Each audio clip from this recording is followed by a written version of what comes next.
Isang linggong namalagi sa beach resort ni Rafael ang pamilya niya bago sila umuwi ng Manila. Pero nagpaiwan pang mga magulang niya. Gusto pa daw ng mga ito na makasama siya at ang apo ng mga ito. Kahit sinabi naman nila na susunod sila para makapasyal naman ang anak sa lugar ng mga ito, ay nagstay pa rin ang mga ito. Sabay na lang silang lahat umuwi sa Antipolo. Sa makalawa uuwi na din ang mga kapatid ni Rafael sa Singapore at ang pinsan sa Amerika. Ayaw pa sana nila dahil mamimiss daw nila ang anak niya. Kaya lang maraming trabaho na kailangang gawin. Kaya no choice sila kundi ang umuwi na. Laging tumatawag yung ina ni Johan at si Lola. Pero hindi nito pinapansin ang tawag. Pasawahin na babae. Ngayon siyang tinatawagan ng mga ito. Ayaw din sana niyang sagutin kaya lang makulit ang Lola. At gusto pa nito video call. Kaya sinagot niya na lang. Hello, Grandma? Bati niya sa Lola niya. It's Tita Amanda here. Asan ang magaling kong anak? Bakit hindi niya sinasagot ang mga tawag ko sa kanya? At alam kong kasama mo siya. Wag na wag mo siyang pagtatakpan sa akin, Rafael. Inis na sabi ng tita niya. Ewan ko sa kanya, tita. Sinasabi ko naman na sagutin niyang mga tawag. Ayaw naman niya. Nasa bakasyon po daw kasi siya, kaya wag istorbohin. Ngiwi niyang sabi. Kita niyang lumaki ang mga butas ng ilong nito sa inis. Gusto niyang matawa pero baka magalit at madagdagan ng inis ng tita niya. Asan siya? Kakausapin ko. Naiinis na ako sa mga kliyente niya. Ang kukulit. Nako, makukurot ko talaga ang batang yan sa singit. Gigil nitong sabi. Kaya napatawa siya.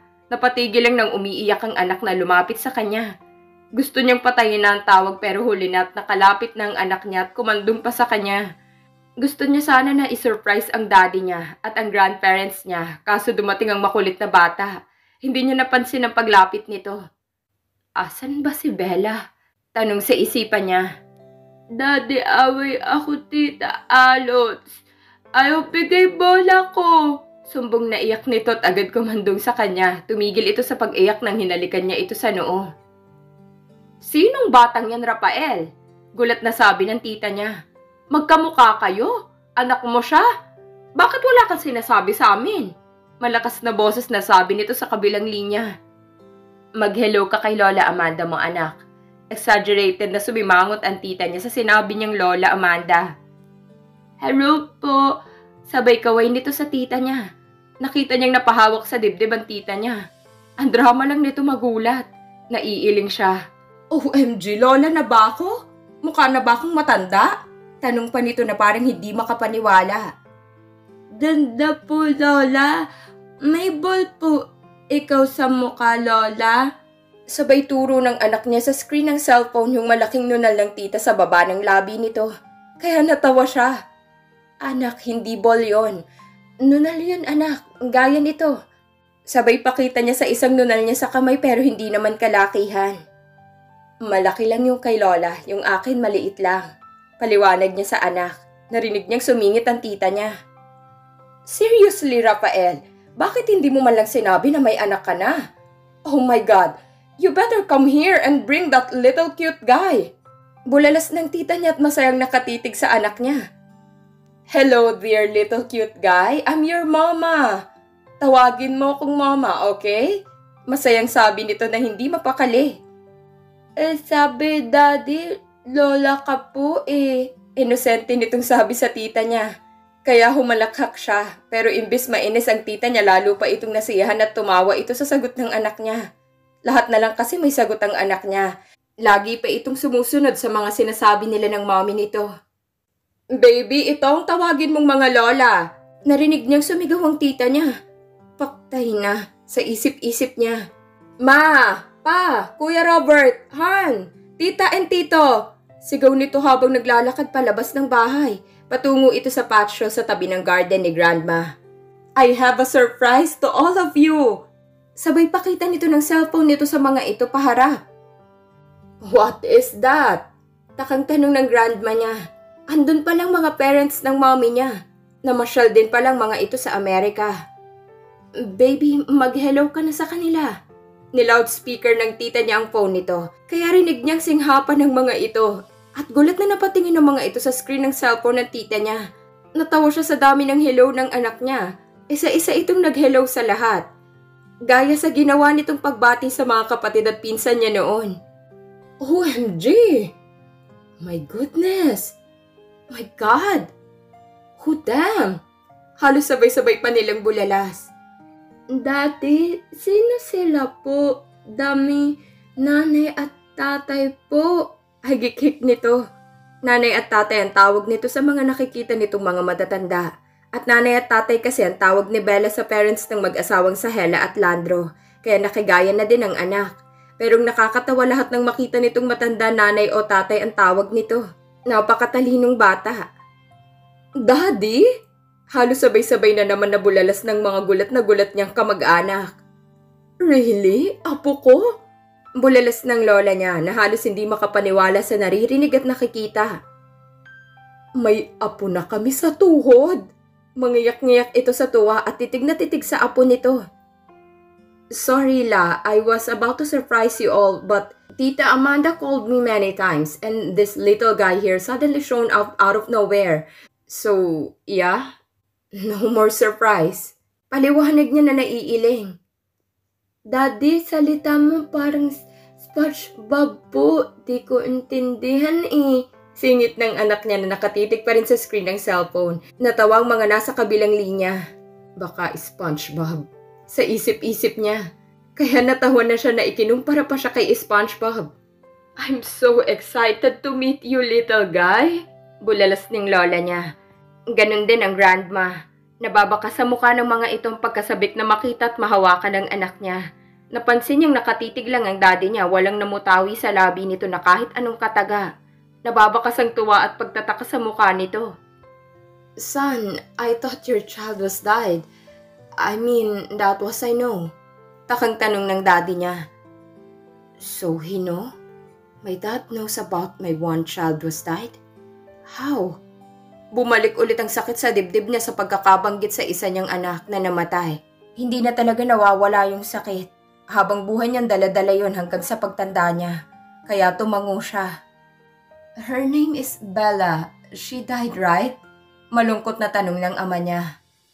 Tatay, Bella din po name kakambal ko po. Sa heaven po katira eh. Lungkot po lagi si mami ko eh. Daldal nito. Lagi nasingit sa usapan ng matatanda.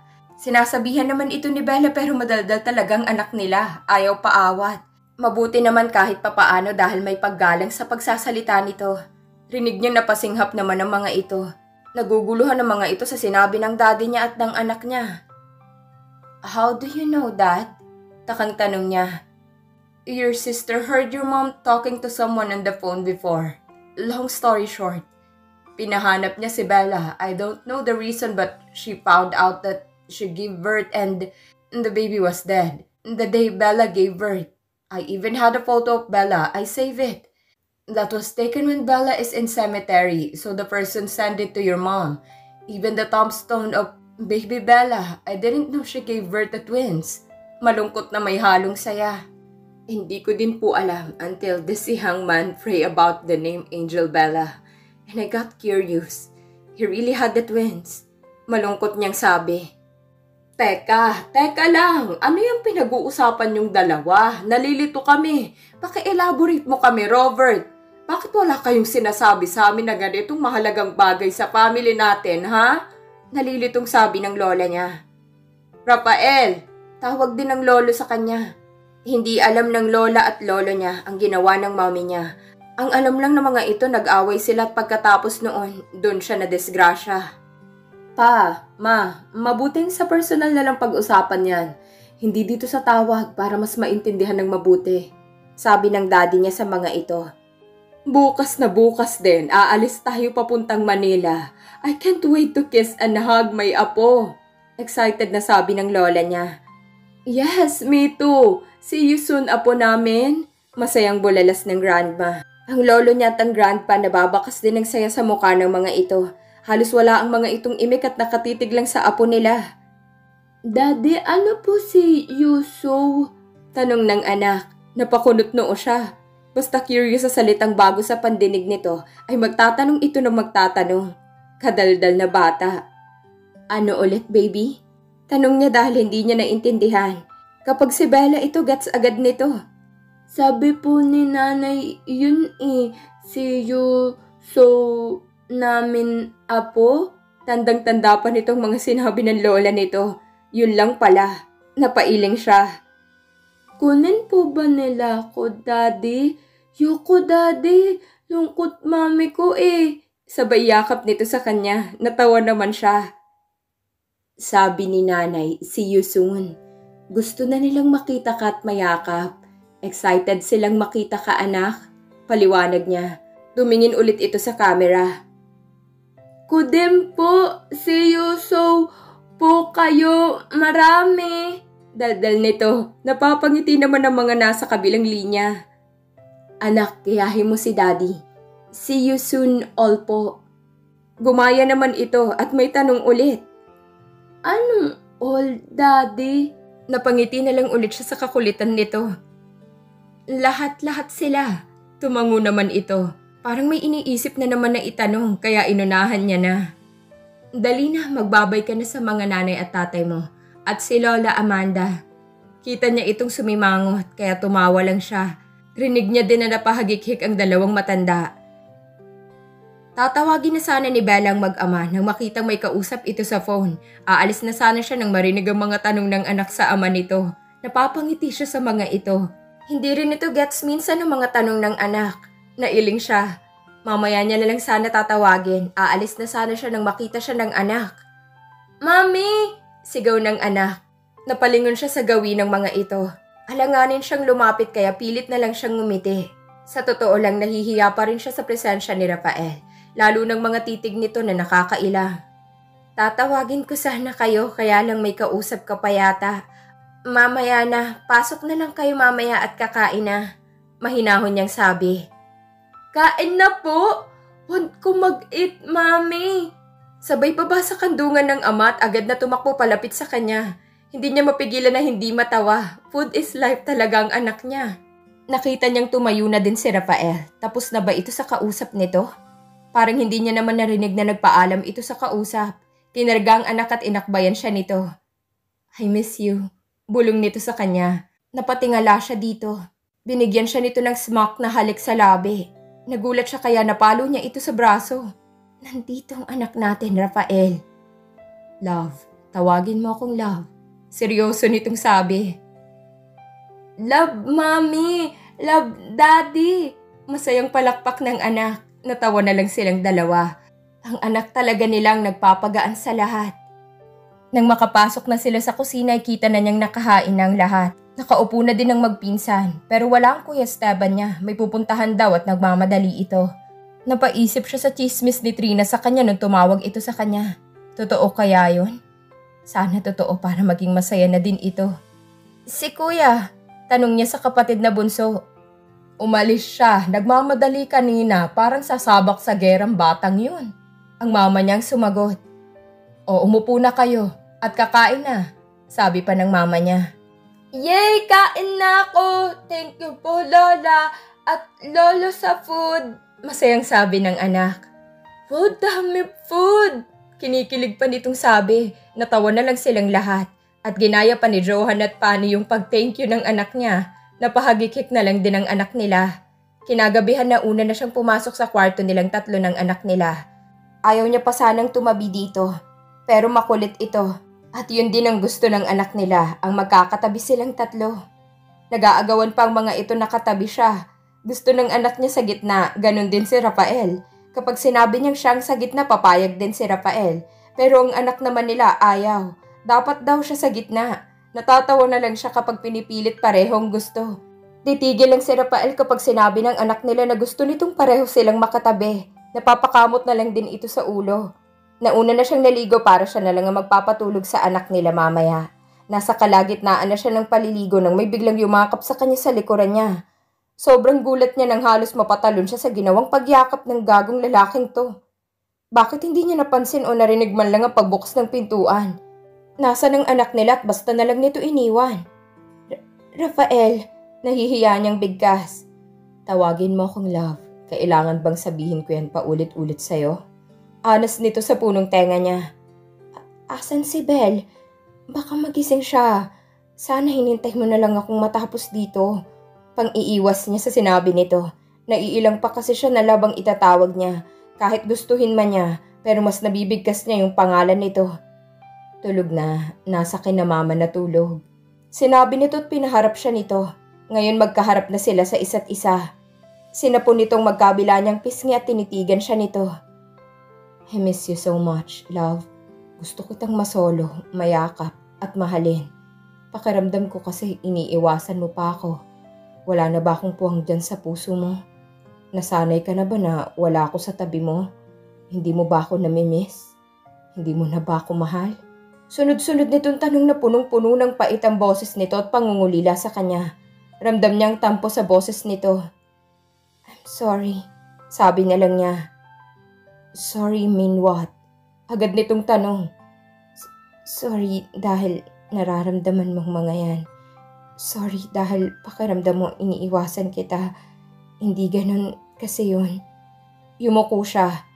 Paano ba niya sasabihin na naiilang pa siya at hindi na siya kaaya-aya tingnan? Hindi na siya maganda at makinis. Masyado na siyang insecure sa sarili niya. And then what? Bumuntong hininga siya. Nahihiya kasi ako sa'yo. Hindi na ako yung dati na maayos tingnan. Naiilang ako dahil hindi na ako maganda at makinis tingnan. He cut her off. Shh, stop it. Kahit na ano pang itsura mo, ikaw pa rin ang Bella na nakilala ko long time ago. Ikaw pa rin yung Bella na mahal ko. Ikaw noon at ngayon ay iisa lang. Ikaw pa rin yan, love. Hindi mawawalang pagmamahal ko sa'yo. Mas mamahalin pa kita at aalagahan dahil may anak na tayo. Huwag mong ikahiya kung ano ka ngayon. Ikaw lang ang mahalaga sa akin. Hindi ang panlabas na anyo mo. Maganda ka pa rin kahit ano ka pa man ngayon. Always remember that. Mahal na mahal ko kayo ng anak natin. Mahabang sabi nito na may gigil bawat bigkas nito sa mga salitang binibitiwan nito. Napaluha siya. Kahit naman siya mahal na mahal niya ito. Hindi niya alam kung bakit siya nai-insecure sa sarili niya. Niyakap siya ni Rafael nang marinig nitong umiiyak siya. Nasa tapat kasi sila ng shower at nakabukas pa ito kaya hindi kita kung umiiyak siya o hindi. Kailanman hindi nawala ang pagmamahal ko sa'yo. I admit na nainis ako sa'yo nung malaman ko na umalis ka. I was devastated that time. Inaway ko si mommy. Lahat ng mamahalin niyang base, mga display niya sa bahay, binasag ko lahat. Dahil sa pangingialam niya sa buhay ko. Mas lalo pa ako nagalit nung gusto niya akong ipakasal sa anak ng kaibigan niya. Yung time na din yun ako na disgrasya. Plano kong sundan ka that day. Pero bagsak ko sa hospital and I almost died too. Madamdamin itong kwento sa kanya. Kaya mas lalo na naman siyang naiyak. Kaya yumakap siya ng mahigpit dito. He really loved me that much. Dahil nagawa niyang awayin ang nanay niya dahil sa akin. Pero hindi maganda yun. Dapat kinausap na lang niya ito. But knowing Rafael, matigas din ang ulo nito. Kaya mas lalo niya itong niyakap. Hindi alintanang hubad niyang katawan. Hindi mo yun dapat ginawa sa ina mo. Patawarin mo na siya. Paano tayo magbabagong buhay kung may galit ka pa dyan sa puso mo? Mahinahon niyang sabi kay Rafael. Panahon na lang ang makakapagsabi. For now, hayaan na lang muna namin siya. Para malaman niyang mga kahalagahan ng isang anak at pamilya. I love her. Taliin ako pa rin naman siya. Pero hindi na tamang mga ginagawa niya. Kaya sabi ni Daddy, hayaan na muna namin siyang mag-isa. Tumango na lang siya. Okay, tapos na akong maligo. Maligo ka na din. Labas na ako. Pero ang lokong lalaki, bigla siya nitong hinapit at hinalikan sa labi. Kamuntikan na siyang ma-out of balance. Buti nakakapit siya kaagad sa braso nito. Rafael! Pero panay lang ang halik nito sa mukha niya. Love, please. Sumamo nito. Pero ang mga kamay nito ay naglakbay na sa katawan niya. Hindi pa siya nakakasagot ng muli siya nitong hagkan sa labi. Ito pa rin ang mga labing gustong-gusto niya at hindi nakakasawang humalik sa kanya. Ang mga labing hinahanap-hanap niya. Mga labing laging nagpapalambot ng mga tuhod niya. Yes, I miss him. Kaya pinulupot niya ang mga kamay sa leeg nito at tinugon ito. Rafael, love, baka marinig nila tayo. Baka hindi ito soundproof. Nakakahiya kapag marinig kami sa kabilang room. Buti sana kung di ang mga magulang kong tao sa kabila. Hindi niya alam kung gaano sila katagal sa banyo. Binuhat siya nito palabas ng banyo. Ito na din na nagbihis sa kanya bago sila nahiga sa kama. Kahit basa pang buhok niya. Antok na kasi siya at gusto na niyang matulog dahil sa pagod. Yakap siya nito habang nakahiga sila sa kama. I love you so much, love. Bulong nito sa punong tenga niya. Thank you. I love you too. Love, always. Nakapikit niyang sabi hanggang sa dalawin na siya ng antok.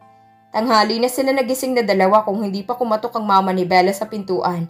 Baka masarap pa rin ang tulog nila hanggang ngayon. Pupungas-pungas na tumayo si Rafael para buksan ang pintuan. Nagulat siya at nawala ang antok niya nang rinig niyang umiiyak ang anak nila, kaya kinarga niya ito kaagad. Kanina pa siya umiiyak. Hindi yata maganda ang gising dahil hindi kayo ang katabi niya at hindi kayo ang unang nakita niya paggising. Sabi ng ina ni Bella. Salamat po, ma. Tumango na lang ang ina ni Bella at umalis na ito. Tahan na anak, natutulog pa si mami mo. Alo niya sa anak at lumapit sila sa nakahiga pa rin si Bella pero gising na ito. Ayaw na daddy, sleep kay Lola at Lolo, ingay-ingay ni Lolo lagi siya brum brum brum. Ingay niya po mag-sleep Humalakhak siya sa paggaya ng anak sa hilik ng lolo nito. Humilata pa ito sa higaan at ginayang tunog ng hilik ng lolo nito. Pati si Bella na mukhang inaantok pa ay nakitawa na din. Lalo na nang inulit na naman ito at sisimangot pa. Maya gabi po, dito ulit ako mag-sleep po, daddy.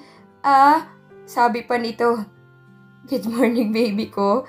Namiss ka ni mami, kaya dito ka na mag-sleep mamayang gabi, okay? Lambing naman ni Bella.